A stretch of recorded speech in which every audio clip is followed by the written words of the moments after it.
All eyes are on when the high-level talks between North Korea and the U.S. will take place after it was abruptly canceled earlier this month. The timing of the next summit between the leaders of both sides hinges on this meeting. Washington has been sending signals to bring the regime back to the negotiating table. Hee-jun gets us up to speed with the developments. The U.S. has repeatedly made clear its hopes to hold a second summit with North Korea early next year. The two sides were originally set to hold high-level talks on November 8th, just after the U.S. midterm elections, to discuss the details of the summit as well as the North's denuclearization. But it was postponed at Pyongyang's request, citing a lack of preparations.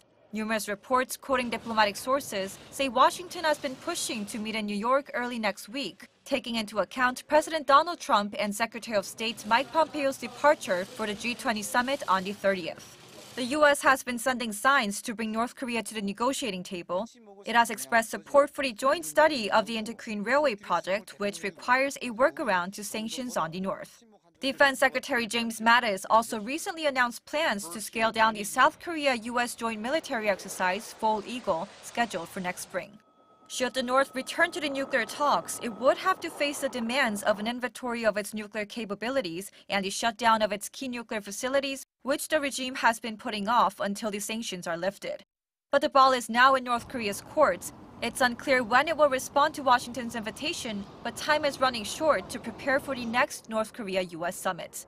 A positive response will not only mean a green light for the Kim-Trump summit, but also for Chairman Kim's proposed visit to Seoul. Hee-jun, Arirang News.